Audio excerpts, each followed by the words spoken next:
So yan guys, ang ating masarap na ulam for today.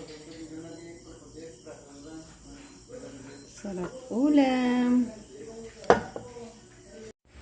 Isa sa sahog na ating gagamitin para sa recipe na ating gagawin, itong ating kamansi. Yan, meron na tayo dito na slice at na prepare.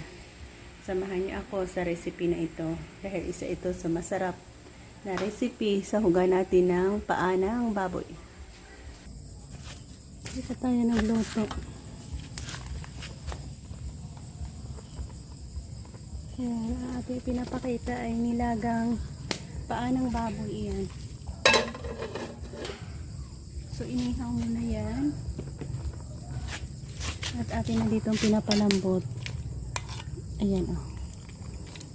Paa ng baboy.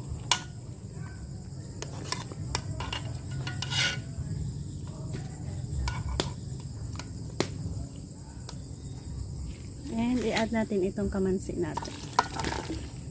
Hayaan natin dyan magkulo hanggang sa lumambot.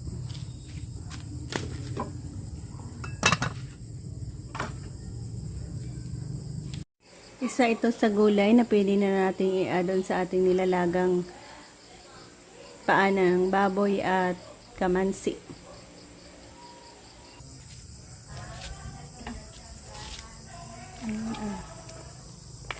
Lapit na. So, i-add natin pati ang tubig ng ating yan, hantak.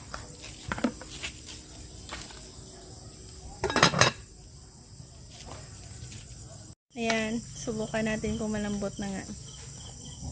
Yan, ang lambot na gusto natin. Hindi masyadong malambot, katamtaman lang. Ayan. Asin.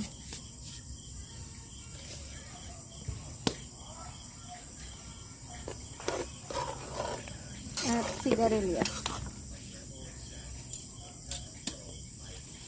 Isang kulo pa, ready na tayong kumain.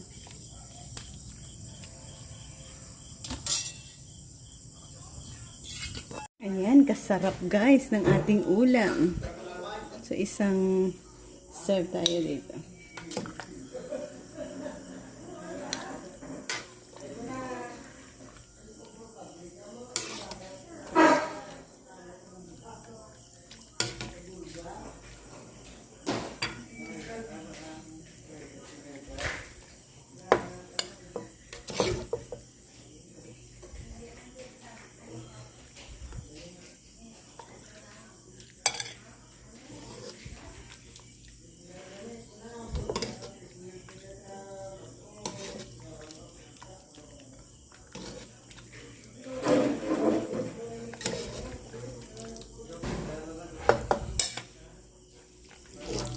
So, yan guys, ang ating masarap na ulam for today.